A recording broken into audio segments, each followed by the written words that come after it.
नमस्कार बच्चों। देखिए, हमने 6 पार्ट इस अध्याय नंबर 11 के कर लिए थे और आज ये आपका लास्ट पार्ट होगा, 7 नंबर पार्ट, जिसकी हम लोग बात करेंगे।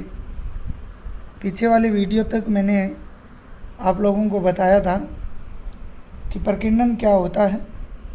तो मैंने कहा था, जब प्रकाश की किरण किसी भी वस्तु पर आपतित होती हैं तो उसके बाद में वो विभिन्न भागों में क्या हो जाती हैं, डिवाइड हो जाती हैं।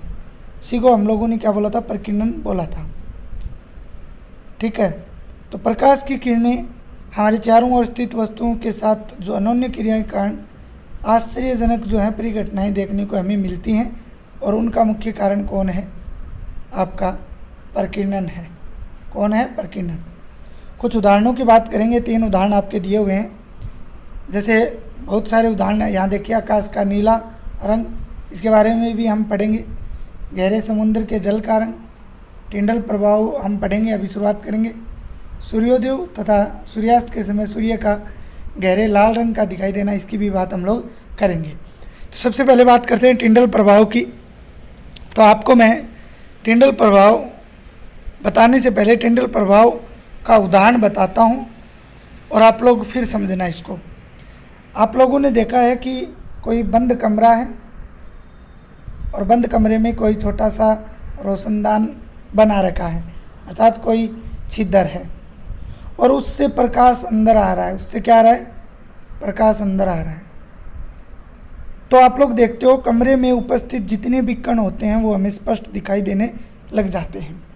उन सूक्ष्म कणों के कारण ही टिंडल प्रभाव बनता है और उसे ही टिंडल प्रभाव कहते हैं।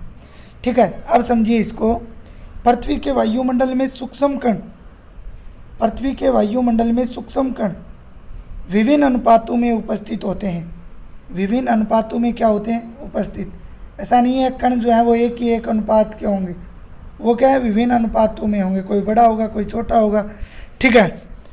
इन कणों में बात करते हैं तो धुआं है, जल की सूक्ष्म बूंदें हैं, वायु के सूक्ष्म कण हैं, आदि जो है वो उपस्थित रहते हैं। इसके बाद में बात करते हैं प्रकाश किरण पुंज के इन सूक्ष्म कणों से टकराने के कारण, किनसे? इन सूक्ष्म कणों से टकराने के कारण किरण पुंज का निर्माण होता है। जैसे मान लीजिए इस कमरे में बहुत सारे कण हैं, सूक्ष्म कण हैं, धुआं है, और भी बहुत सारे कण हैं, रेत भरी हुई है। अब इस रोशनदान से क्या हो रहा है? प्रकाश आ रहा है, तो वो इनसे टकराएगा। टकराने के बाद में वो क्या बनाएगा? किरण पुंज का निर्माण करेगा और हमें स्पष्ट वो किरणें दिखाई देंगी इन सूक्ष्म कणों और बूंदों के साथ। तो मार्ग जो है वो दिखाई देने लगता है। इसके बाद में देखिए, इन कणों से विसरित प्रकाश का परावर्तन, भाई विसरण होगा, मैंने तब आपतित बोल दिया होगा, विसरण होगा, प्रकाश के उपरांत हमारे पास पहुंचता है। कोलाइडी कणों द्वारा, जो कण है वहाँ पे उपस्थित कोलाइडी कण द्वारा प्रकाश की प्रकीर्णन घटना जो है वही क्या उत्पन्न करती है? टिंडल प्रभाव उत्पन्न करती है। जैसे धुएं से भरे किसी कमरे में सूक्ष्म छिद्र से पतला प्रकाश किरण पुंज प्रवेश करता है, तो हम इस परिघटना को आसानी से देख सकते हैं, और यही मैं आपको बार बार समझाने का प्रयास कर रहा हूँ। इसी प्रकार दूसरा उदाहरण अगर लें तो किसी जंगल के वितान से सूर्य का प्रकाश गुजरता है तो टिंडल प्रभाव को आसानी से देखा जा सकता है, क्योंकि जंगल के अंदर जल की सूक्ष्म बिंदु द्वारा प्रकाश का क्या हो जाता है? प्रकीर्णन जो है वो हो जाता है। प्रकीर्णित प्रकाश का रंग जो है वो प्रकीर्णित करने वाले कणों के आकार पर निर्भर करता है, और बहुत से छोटे कण मुख्यतः नीले प्रकाश को प्रकीर्णित करते हैं। किस प्रकाश को? नीले प्रकाश को जो है वो प्रकीर्णित करते हैं। ये भी याद रख लेना। जबकि बड़े आकार के जो कण होते हैं वो अधिक तरंग दैर्घ्य वाले प्रकाश को क्या करते हैं? प्रकीर्णित करते हैं, और प्रकीर्णित करने वाले कणों का आकार बड़ा होने पर प्रकीर्णित प्रकाश श्वेत रंग का भी हो सकता है। कैसे रंग का हो सकता है? श्वेत रंग का। तो टिंडल प्रभाव में आपको उदाहरण याद रखना है, और ये घटना किस प्रकार से होती है ये आपको ध्यान रखना है। इसके बाद में हम लोग बात कर लेते हैं दूसरे उदाहरण की। प्यारे बच्चों, दूसरा उदाहरण जो है वो है आपके स्वच्छ आकाश का नीला रंग। हमें स्वच्छ आकाश का नीला रंग किसके कारण दिखाई देता है?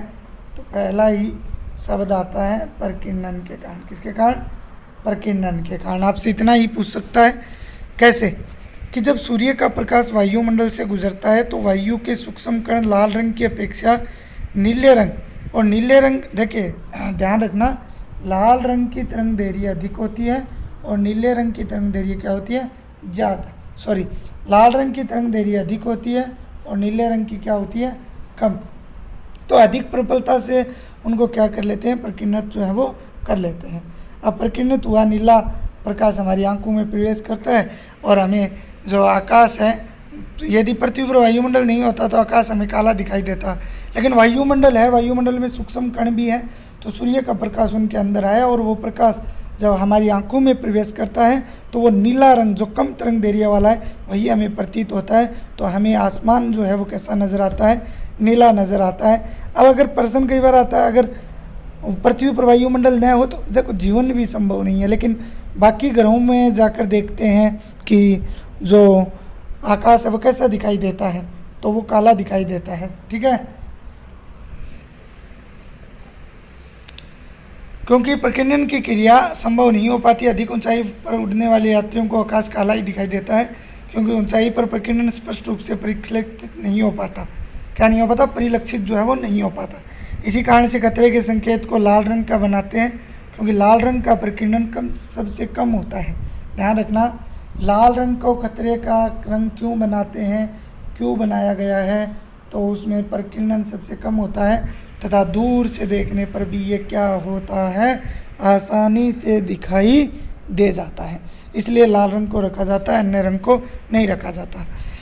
अगला बात करते हैं सूर्योदय तथा सूर्यास्त के समय सूर्य का लाल रंग, जबकि सूर्य का लाल रंग होता नहीं है।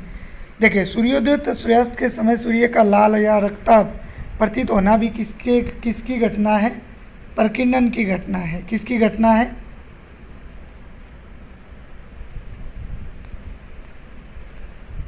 प्रकीर्णन की घटना है। किसकी घटना है? प्रकीर्णन की घटना है। कई बार परीक्षाओं के अंदर ये प्रश्न जो है वो पूछा गया है। देखिए, बात करते हैं ये घटना होती किस प्रकार से है। तो ये तो डायग्राम दे रखा है। ये तो निकलते वक्त सूर्य लगभग ऊर्ध्वस्त और क्षितिज के निकट सूर्य, नीले प्रकाश के प्रकीर्णित होने से सूर्य का रक्ताभ प्रतीत होना। नीले प्रकाश के प्रकीर्णित होने से, देखिए इसकी थ्योरी पढ़ते हैं। ये देखिए, सूर्य के लाल प्रतीत होने का कारण ये है, यहाँ से स्टार्ट होता है। अब अगर आपसे पूछा जाता है कि लाल प्रतीत क्यों होता है, तो क्षितिज ये लाइन क्षितिज है, समझ रहे हो? ये ऊर्ध्वाधर होती है, ये बताया हुआ है मेरा। क्षितिज के समीप सूर्य से आने वाला प्रकाश हमारी आंखों तक पहुंचने से पहले पृथ्वी के वायुमंडल की मोटी परत से होकर गुजरता है। भाई, सूर्य का जो प्रकाश है वो हम तक आने से पहले पृथ्वी के वायुमंडल की मोटी परत से होकर गुजरता है, और जब सूर्य सिर के ठीक ऊपर स्थित होता है तो सूर्य से आने वाला प्रकाश क्या हो जाता है? अपेक्षाकृत कम दूरी चलता है। इस कारण से दोपहर के समय सूर्य श्वेत दिखाई देता है, और सुबह और शाम को जब वो सूर्योदय और सूर्यास्त के समय हमें कैसा दिखाई देता है? लाल। क्षितिज के समीप या पास नीले व कम तरंग दैर्घ्य के प्रकाश का अधिकतर भाग प्रकीर्णित हो जाता है। इस कारण से हमारी आंखों तक पहुंचने वाला प्रकाश अधिक तरंग दैर्घ्य का होता है। किसका होता है? अधिक तरंग दैर्घ्य का। और अधिक तरंग दैर्घ्य किसकी होती है? लाल की होती है, और इसी के कारण हमें ये लाल दिखाई देता है।